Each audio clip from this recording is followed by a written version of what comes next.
Hey everyone, this is Michael again, and welcome to the AEW Dynamite review.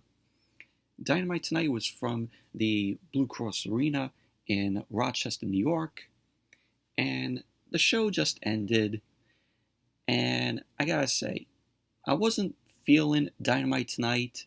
I thought the show was very weak tonight. It was very heavy on the promos tonight, and it felt more like a 2-hour AEW Dark show than Dynamite. That's how I felt Dynamite was tonight. Just a 2-hour AEW Dark show.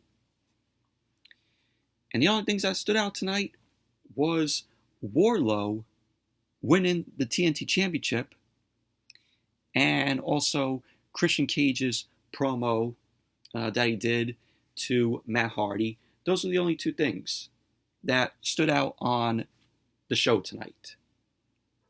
So we had Wardlow versus Scorpio Sky, TNT Championship on the line. Yeah, Keith Lee and Swerve Strickland versus The Butcher and the Blade. Rush versus Penta Oscuro. You had the Acclaimed and the Gunn Club end up taking on Leon Ruff and Bear Country. You had Toni Storm and Thunder Rosa versus Nyla Rose and Marina Shafir. Yeah, Marina Shafir once again getting TV time. Toni. Toni, what do you see in Marina Shafir? What do you see in her? She is absolutely boring in the ring. Please, get her off TV. I don't want to see Marina Shafir on my TV. Tony Khan, please, get her off my TV. And then the main event, Jon Moxley versus Brody King for the Interim AEW World Championship. So that was what we saw on Dynamite tonight. Like I said, felt more like a 2-hour AEW Dark than it was a Dynamite show. But anyways, let's jump right into the review. Dynamite opened up tonight with the TNT Championship on the line. And this was a street fight.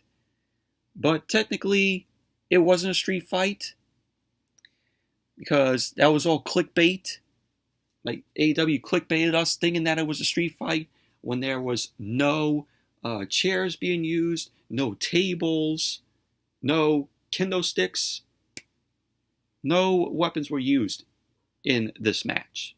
It was a typical, normal match. So it was Scorpio Sky versus Wardlow. This was a pretty good match here. We had Wardlow end up coming out, and he got a pop from the crowd there in Rochester.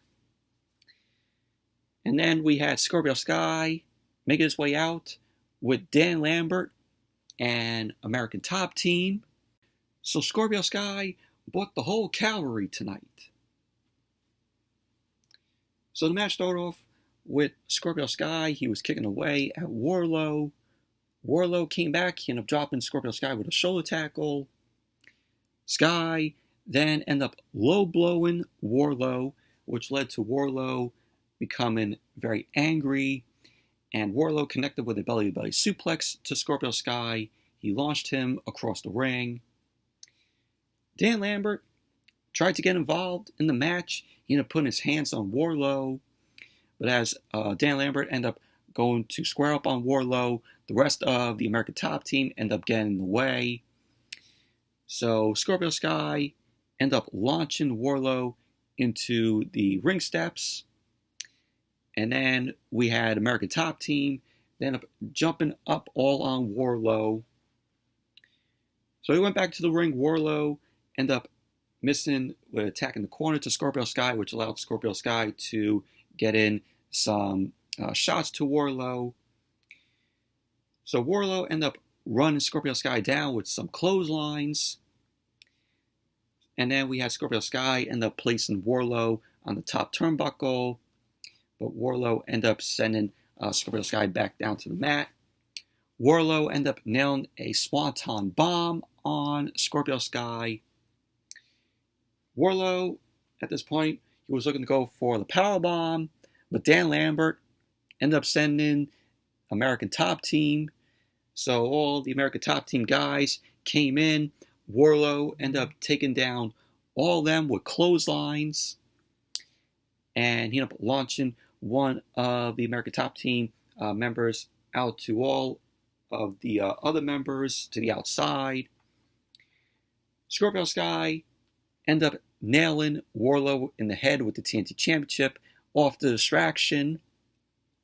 So Scorpio Sky ended up going for the cover, and Wardlow ended up kicking out. Scorpio Sky was looking to hit the TKO to Wardlow. Wardlow reversed it, and then he ended up sending Scorpio Sky into Dan Lambert on the ring apron. Wardlow followed up with a spinebuster, and then he went for the power bomb. Wardlow ended up bringing Scorpio Sky up again. He ended up hitting another power bomb. He had two power bombs on Scorpio Sky, and Wardlow went for the cover. And there you go. Wardlow is the new TNT champion. Obviously, I knew this was going to happen. I knew going into this match that Scorpio Sky was going to be losing the TNT Championship to Wardlow. You know, hopefully now that Wardlow is the new TNT Champion, hopefully they build Wardlow up to be, undefeated, and hopefully they give him a long reign with the TNT Championship. I hope what they don't do is hot potato the TNT Championship. With Wardlow being the champion now, hopefully it brings prestige back to the title. Because the title definitely needs it. So, overall, it was a good match, and one of the highlights of Dynamite tonight with Wardlow winning the TNT Championship.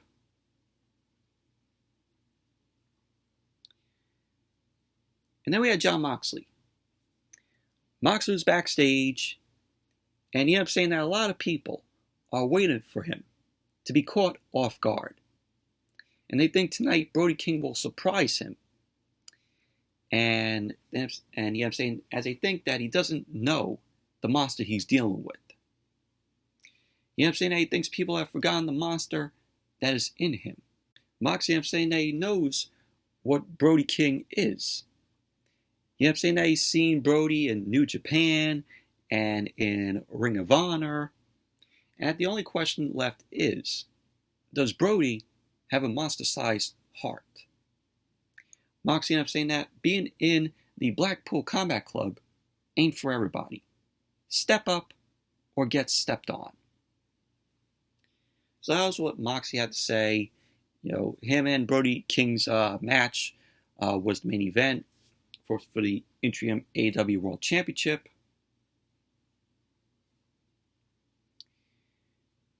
And then we saw Mark Sterling. Mark Sterling ended up speaking to Keith Lee, saying that Swerve Strickland is a snake.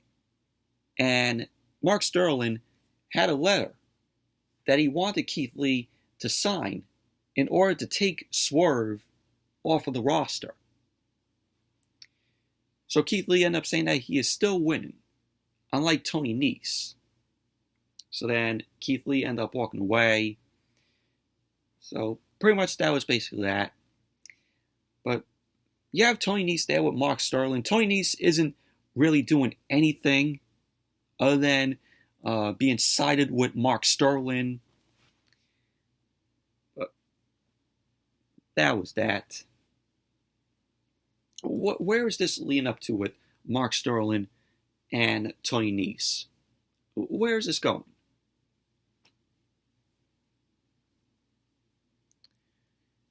So then we had Christian Cage. Christian ended up coming out. Christian has been fantastic in this heel role of his, and making Luchasaurus a heel. Luchasaurus coming out wearing all black, got the flames shooting up, just like Kane. This whole new version of Luchasaurus is reminding me of Kane. With the fire. So Christian and Luchasaurus end up making their way out. Christian ended up saying that on the heels of Blood and Guts, he is the cage everyone is talking about. Of course, when Christian ended up taking out Jungle Boy, and I'm saying people want to know why he did what he did to Jungle Boy, and why Luchasaurus decided to remain with him. So then Christian ended up getting interrupted by Matt Hardy. Matt Hardy ended up coming out. He ended up calling Christian the Michael Jordan of being an asshole. Matt Hardy ended up saying that Christian screwed Jungle Boy over. So Christian ended up saying that Matt can't pretend that he's close friends with Jungle Boy. And he wanted to say that Matt is making his brother sound like the sober one. To which that got a big asshole chant from the crowd to Christian. Christian doesn't give a fuck. But Matt ended up saying that Christian is using Luchasaurus to try to make as much money as he can. Which he claimed that he did when he was with Private Party. So Matt ended up saying, by a strange twist of fate, his life has been a mess in the past month. And he's making sure nobody gets taken advantage of. Christian ended up disagreeing. He ended up saying that Matt is a cloud chaser. And he can't stand his name not being in the headlines. Because Matt uses his wife, he uses his father-in-law, he uses his boat, or turn a blind eye to the issues that his brother, has for one last run. So Christian ended up saying that he is the hottest and most influential star in AEW. And Matt just wants to be near him. Christian then wanted to say that Jeff isn't the most embarrassing thing to his family. Matt is. So then we have Matt Hardy. He ended up attacking Christian. Luchasaurus ended up being down on Matt. Luchasaurus delivered a headbutt to him. He then ended up sending Matt into the ring steps. And Luchasaurus followed that up with a big boot to Matt. And we had Matt being sandwiched between the ring post. Luchasaurus then ended up chokeslamming Matt through the timekeeper's table. And Christian was just trash talking to Matt Hardy. And pretty much that was basically that. But Christian is doing some of the best heel work here. Him being a heel is absolutely amazing here. And him having Luchasaurus there is absolutely great. Luchasaurus coming off as a very good heel here. Just wearing black, having the flames shoot up, just like Kane. But very good segment this was. Christian's promo was absolutely awesome. This was another highlight of the show tonight. And then we had Jake Hager and Claudio Castagnoli backstage. Hager ended up saying that Claudio knows he's not as hard as him, and that he will never be a world champion, and that he wants his respect. Claudio ended up saying that everyone who says that doesn't deserve respect at all. So he ended up pointing out what he achieved in AEW so far. So Claudio ended up saying that next week, which will be night one of Fyter Fest on Dynamite, Claudio ended up saying that he will go 3-0. So that was basically that. But we're going to see that match next week on Dynamite at night 1 of Fyter Fest. Should be a very good, entertaining match there. Jake Hager, Claudio was his former partner. And then we had Keith Lee and Swerve Strickland versus the Butcher and the Blade. We had the Bunny end up returning. She ended up coming out to manage the Butcher and the Blade, as always. Keith Lee and Swerve Strickland, I like them together as a tag team. So Keith Lee ended up starting out the match with the Butcher. Keith Lee ended up throwing Butcher across the ring. Butcher was looking to get a chair, but the Blade ended up calming him down, and the Blade ended up taking himself in. Swerve ended up taking himself in, so Swerve and Blade ended up going at it. Swerve ended up managing to trip the Blade, and we had the Blade end up using Swerve's hair to get advantage of the match. Keith Lee ended up dragging Swerve to make the tag. So Swerve ended up holding the Blade in the corner as Keith Lee ended up nailing a double chop. Swerve ended up looking to hit the penalty kick on the Blade, and the Blade was on the ring apron. The Bunny ended up getting in the way, which allowed the Butcher to knock Keith Lee out to the floor. So we had the Blade end up pushing Swerve to the ropes. So the Butcher and the Blade were continuing to dominate the match. They were isolating Swerve in the corner. Butcher ended up putting Swerve on the top turnbuckle, and Swerve ended up biting the Butcher's hand, to which Swerve ended up sending Butcher back into the ring, and Keith Lee ended up tagging in, and Keith Lee was running through Butcher and the Blade. And Keith Lee ended up launching the Blade into the Butcher. He ended up taking them both down, and we had Swerve end up hitting the flatliner. Keith Lee ended up looking to charge into the Blade, but he accidentally ended up pushing Swerve in the way. So Swerve ended up getting taken down. So this will probably set up here Keith Lee and Swerve breaking up as a team. So that's how the way I see it. The seeds are being planted, little by little as we get the breakup of Keith Lee and Swerve. Maybe that's my prediction. So we had the Butcher and the Blade. They end up working together to attack Keith Lee. They end up dominating on both Keith Lee and Swerve. The Butcher and the Blade end up brawling on Keith Lee, and Swerve end up hitting a running heel kick to the Butcher. So at the end of the match, we had Keith Lee end up holding up the Blade. Swerve end up diving from the top rope, end up stomping down on the Blade, and Keith Lee and Swerve Strickland ended up winning the match.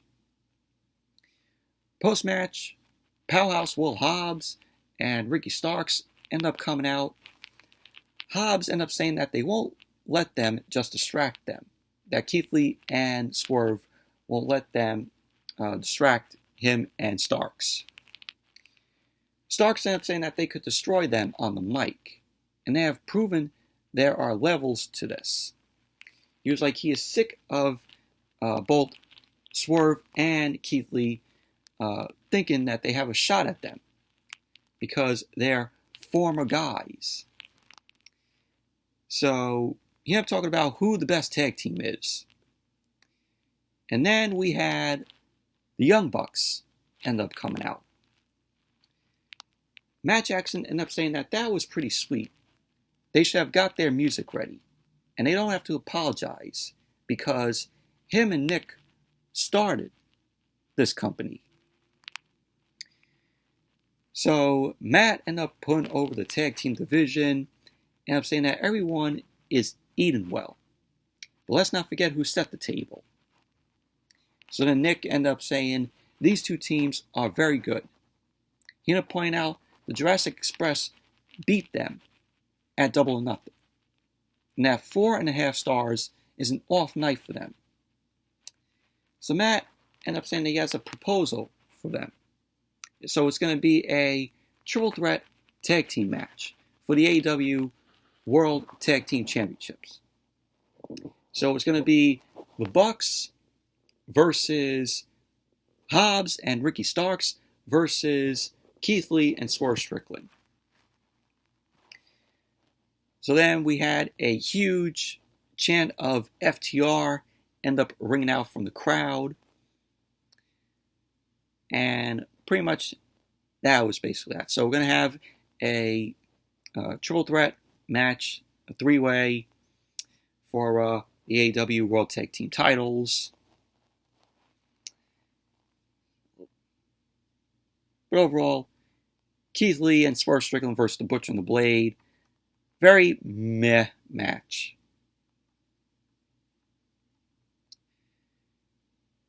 And then we had Tony Schiavone. Tony Schiavone was in the ring with Eddie Kingston. Eddie Kingston ended up starting out by congratulating Wardlow on winning the TNT Championship.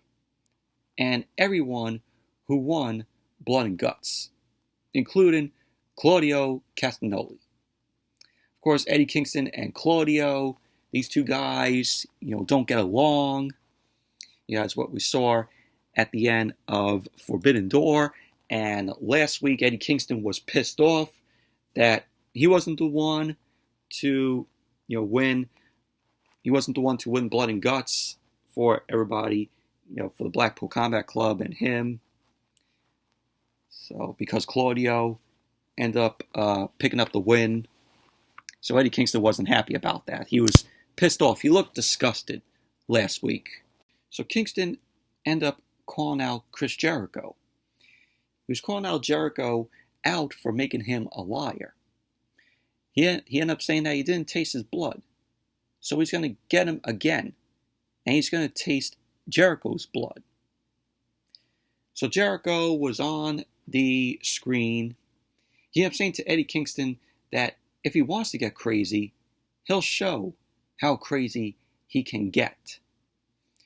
So we have Ruby Soho back there, and the whole Jericho Appreciation Society was there.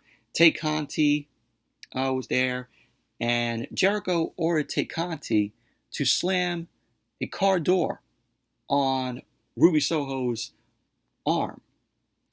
And so Tay Conti ended up slamming the car door.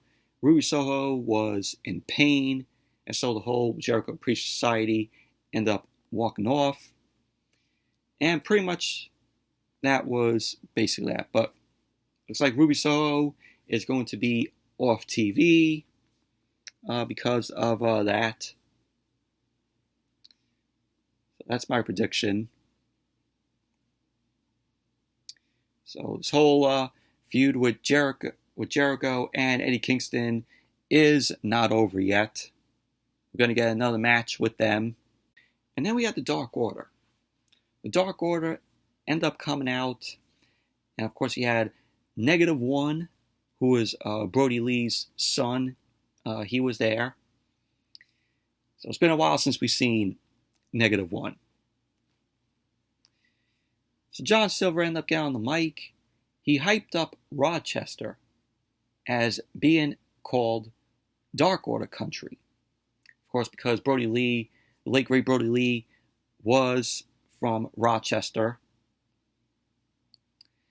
Evil Uno ended up saying, that's why it's very important to say this here today, because every single one of us should hear it.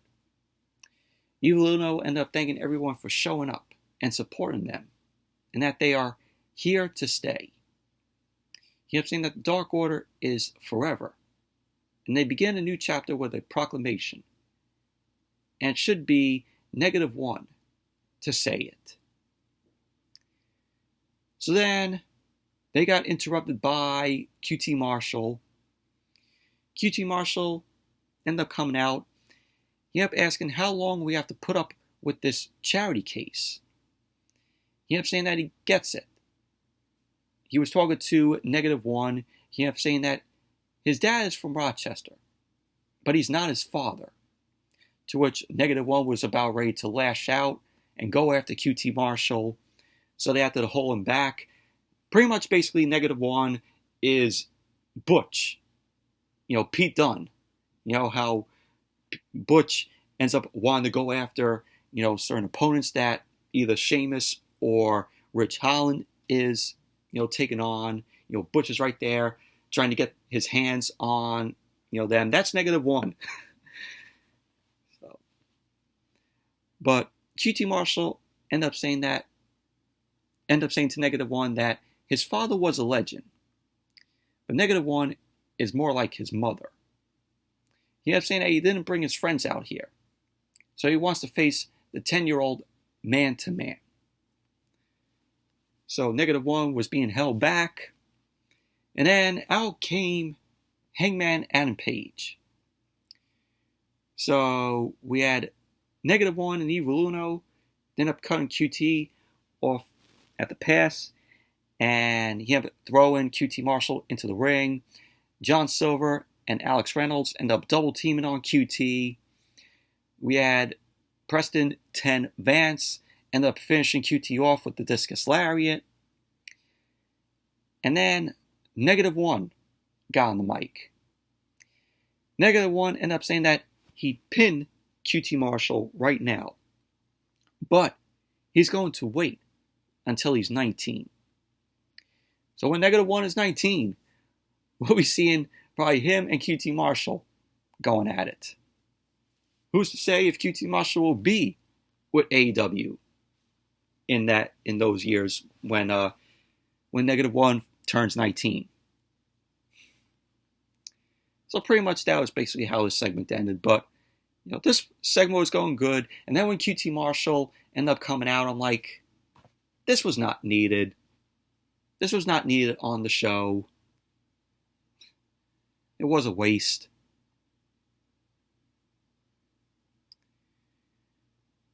And then we had Penta Oscuro versus Rush. And this was a pretty decent match here. So we had Penta Oscuro end up coming out along with Alex Abrahantes. Rush came out along with Andrade and Jose. And Andrade is back on TV after he got married to the overrated queen, Charlotte Flair. And I'm like, oh, Andrade's back on TV. It's just a matter of time until we see overrated queen Charlotte make her return on WWE television. And then, right from there, she's going to possibly be the one to take the SmackDown Women's Championship off of Liv Morgan. Or if not, if that doesn't happen, Bayley is going to be making a return. So it could either be Bayley or Charlotte that takes the title off of Liv Morgan. Knowing WWE, they're going to have Charlotte take that title off of Liv Morgan. But yeah, Andrade's back on TV, and then we'll possibly see Charlotte come back. Great, I'm looking forward to that. So we have Penta and Rush end up going back and forth. They end up taking shots at each other. Rush is good in the ring. His style is pretty good. And he came out wearing this sort of bull head, which looked cool. So Penta and Rush, they were just delivering some punches and slaps to each other. They end up heading out to the ring. Penta Oscuro ended up sending Rush across the floor. And then they went back to the ring. Rush ended up hitting a forearm strike on Penta. We had Jose and Alex Abrahantes. They ended up brawling on the floor. So Rush ended up focusing on trying to rip off Penta's mask, which allowed him to come in with several kicks in the corner. So Penta ended up responding by dropping Rush down to the mat, and he ended up going for the cover. Rush ended up kicking out at 2. So both of them started to go at each other, delivering some headbutts. And there was a spot in the match where Penta ended up delivering a thrust kick to Rouge. And then Penta hit the Fear Factor, and Penta ended up going for the cover, and Andrade ended up putting Rouge's foot on the rope. So the official was arguing with Rey Fenix and Andrade, and that led to Rouge low-blowing Penta, and then Rouge ended up taking the mask off of Penta, and Rouge ended up rolling up Penta, and Rouge ended up getting the win. So, of course, Penta had his face covered. So pretty much that was basically that. But overall, it was a decent match. And then we had Jay Lethal and Sanjay Dutt and Great Value, Great Khali, Satnam Singh. And we have a Ring of Honor pay-per-view coming up. It's going to be called Death Before Dishonor, which is taking place on July 23rd. And basically, Jay Lethal was saying how he's going to beat Samoa Joe. And he's going to take back the ROH World Television Championship. Then we had Satnam Singh go, "New champion!" So basically, it's going to be Jay Lethal versus Samoa Joe. ROH World Television Championship will be on the line at Death Before Dishonor.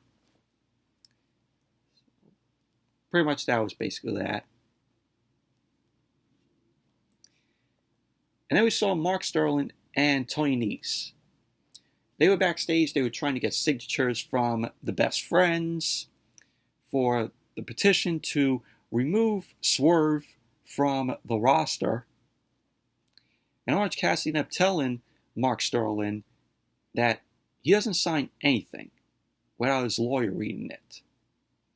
Turned out that Orange Cassidy's lawyer is Danhausen. So Danhausen ended up reading the contract. And this was basically just a setup for Orange Cassidy versus Toni Nese, which is going to take place on Rampage this Friday. And if Toni Nese wins the match, then Orange Cassidy will sign the petition. So basically, this is all what it was, just to get a match between Orange Cassidy and Toni Nese for Rampage Friday. But that was that. And then we had Austin and Colton Gunn and the Acclaimed versus Bear Country, Fuego del Sol, Jobber del Sol, and Leon Ruff. Man, this match sucked. This match was awful. So, Max Caster was ready to do his rap, and then Austin Gunn ended up stealing the mic from Max Caster. You don't take the mic away from Max Caster during his entrance rapping. You don't do that. You want to hear what Max Caster has to rap about. So, match started off with Colton end up attacking Jobber del Sol in the corner. Anthony Bowens tagged himself in, and he continued taking out Fuego del Sol. So he ended up responding with the DDT. Bear Bronson ended up hitting a double clothesline to Austin and Colton. And then he ended up delivering a sit-down powerbomb to Austin. And he ended up going for the cover. And then Max Caster ended up making the save. He ended up dumping out Leon Ruff. Yeah, can you imagine? This is Leon Ruff. This guy was once a former NXT North American champion. So Anthony Bowens ended up coming in. He ended up going back and forth with Bear Bronson. And he ended up dropping Bear Bronson down to the ring. Caster ended up taking in, ended up hitting the mic drop. Austin Gunn ended up making the blind tag, and he got the pin himself. So the Gun Club and the Acclaimed ended up winning the match. Post-match, we had the Gunn Club and the Acclaimed. They were arguing. The Gunn Club ended up attacking the Acclaimed. Billy Gunn ended up pulling his sons off. He was arguing with his sons. Billy Gunn nailed Max Caster with a clothesline. So Anthony Bowens, he wanted to be scissored with Billy Gunn, but Billy Gunn ended up hitting Anthony Bowens with the Famouser, and the Gunn Club ended up reuniting. Of course they did. From what I thought, when Billy Gunn ended up shoving his sons, I thought he would align and manage the Acclaimed. Turns out, it was all a swerve. We had, Billy Gunn taking out the Acclaimed. So, he was back with his sons. So, it was all a swerve. Thinking that Billy Gunn was going to manage the Acclaimed. But overall, this match sucked. And then we had Miro. Miro ended up cutting a promo where he ended up talking about the differences between him and Malachi Black. And Miro ended up saying that he'll destroy the gates of hell to get to Malachi Black. But because the Redeemer is coming. So that was what Miro had to say. Miro wants to get his hands on Malachi Black. And then we had Thunder Rosa and Toni Storm. Thunderstorm, as what they're calling them. Versus Nyla Rose and Marina Shafir.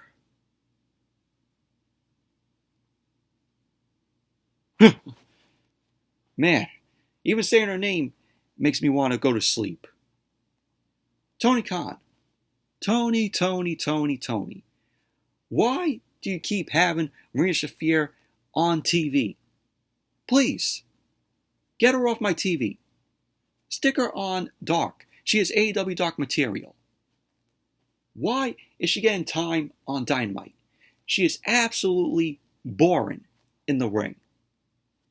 Please, get her off my TV. I want to see Marina Shafir on my TV. God. Toni Storm and Thunder Rosa couldn't even bring Nyla Rose and Marina Shafir to a good match here. This match was awful. If it has Marina Shafir in it, it's going to be awful. Marina Snore Fear is what I would call it. So Marina Shafir and Nyla Rose, they end up attacking Toni Storm and Thunder Rosa as the match began. Toni Storm ended up fighting back. She ended up delivering a low drop kick to Shafir. Thunder Rosa then ended up making her way into the match. And she ended up taking out Marina Shafir. We had both Toni Storm and Thunder Rosa end up sending each other into Shafir. Thunder Rosa ended up running up Toni Storm's back. She ended up using that as a platform to drop kick Marina Shafir. So Toni Storm and Thunder Rosa were just making frequent tags back and forth. They ended up dominated on Marina Shafir. Thunder Rosa ended up nailing some chops to Shafir. Shafir ended up fighting back against both Toni Storm and Thunder Rosa. So while the ref wasn't looking, Thunder Rosa ended up using an umbrella as a weapon. She ended up coming in and she ended up hitting the suplex. So we had later on Thunder Rosa end up delivering a drop kick which sent Nyla Rose into the bottom rope. Toni Storm ended up fighting back. She hit a hip attack to Marina Shafir as Thunder Rosa ended up picking her up. She ended up driving Shafir into the mat. Toni Storm ended up dropping off the top turnbuckle and she ended up going for cover. And there you go. Thunder Rosa and Toni Storm ended up winning the match. Overall, this match was boring. Marina Shafir needs to get off TV. She needs to be on AEW Dark. Nobody wants to see Shafir on Dynamite. TK, please, don't put Shafir on Dynamite until She proves to you that she is decent in the ring and could actually pull off a good match with an opponent that she is given. We'll leave it at that.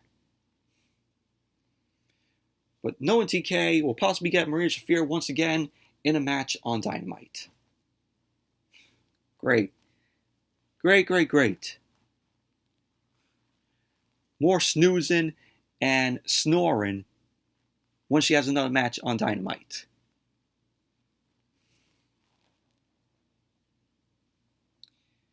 And then we had Jade Cargill and Stokely Hathaway backstage. Tony Schiavone was with them. Jade ended up telling Stokely to cut the shit.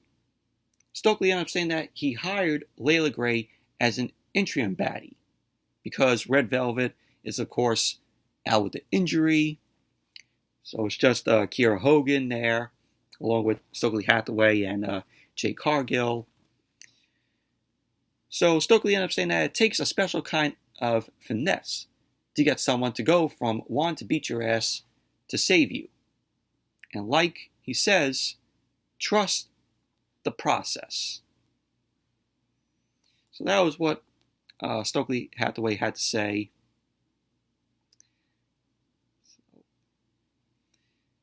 And then we went backstage. Danny Garcia ended up saying that Wheeler Yuta doesn't scare anybody with the fake tough guy act. And he ended up saying last week he put a foot on his neck and there was nothing he could do. And that he's not scared of anything.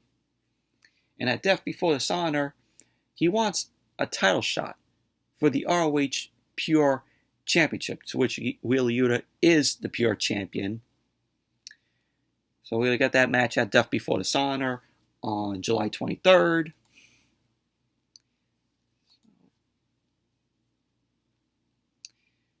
And then we had FTR.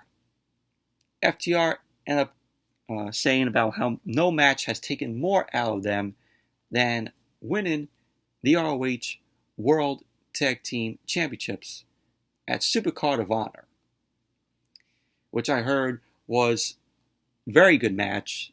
That was an awesome match between them, between FTR and the Briscoes. So they end up saying some people still don't think they're the best, and that bugs them. So they end up saying that at Death Before Dishonor, they want to challenge the Briscoes again. So it'll be Briscoes versus FTR 2. So hopefully that happens. But I heard the first match that they had at Supercard of Honor was, very good. That was a great match. But I would like to see them go at it again. Main event. Jon Moxley versus Brody King. Interim AEW World Championship on the line. This was an okay match. We had Brody King end up coming out first. And then Moxley ended up making his way through the crowd. Match started off with Brody King sending Moxley down. Moxley ended up getting up, started throwing hands at Brody King. So we had Brody end up taking the fight to the floor. He ended up launching Moxley into the barricade. He followed up with some chops. So Brody ended up charging into Moxley. Moxley ended up sidestepping, which sent Brody into the steps. So Brody ended up dropping Moxley onto the ramp. So both guys went back into the ring. Moxley ended up focusing on Brody's legs. And he was working on some submissions. And both guys ended up getting back to their feet. And we had Brody King end up slamming Moxley down to the mat. So Brody was continuing to dominate. And he was slamming Moxley down, started connecting with some chops. Moxley ended up trying to hit a chop of his own, and it did nothing to Brody, to which Brody ended up nailing a chop of his own to Moxley, which turned Moxley inside out. So Brody ended up delivering another chop to Moxley. Moxley ended up trying to fight back with some elbow strikes, and Brody just ended up walking through the elbow strikes, and Moxley ended up continuing to attack Brody with some chops, and then he hit a superplex. Moxley ended up locking in the Bulldog, to which Brody ended up reversing that, only to be hit with a Dragon Suplex. So Brody ended up dropping Moxley with a clothesline, followed up with a pile driver. He ended up going for the cover, and Moxley ended up kicking out. So later on, Moxley ended up hitting the Paradigm Shift out of nowhere, and as soon as he hit the Paradigm Shift, he didn't even go for the pin. So he ended up hitting an hammer and an anvil elbows to Brody King. Brody King ended up getting up. Moxley ended up locking in the Bulldog choke on Brody, which he ended up fading out. So Moxley ended up locking in the Bulldog choke again, and Brody King ended up passing out, and then Moxley ended up winning the match. So Moxley ended up retaining the Interim AEW World Championship, and that was how Dynamite went off the air. It had a 2-minute overrun for the match, but overall the match was okay. But Dynamite tonight, I don't know. It didn't feel like a 10 out of 10 show. It was a very weak show tonight. It felt like a 2-hour AEW Dark. I'm like, did Tony Khan book this show tonight, or did Tony Khan end up calling Bruce Pritchard to book this show? So that's what it felt like. This felt more like if Bruce Pritchard booked the AEW show than Tony Khan. Very weak show Dynamite was tonight. Hell, might as well call it a 2-hour AEW Dark show. But anyways, that's it for the Dynamite review. Thank you all for watching. Hope you all enjoyed this review. Definitely give the video a thumbs up, comment, subscribe, and the next video will be a movie review, because tomorrow night I'm going to be seeing Thor Love and Thunder. So that'll be the next video, a review of Thor Love and Thunder. And then, of course, SmackDown and AEW Rampage review. So probably both of those will be coming on Friday. So those will be the next videos. So until then, see you all later.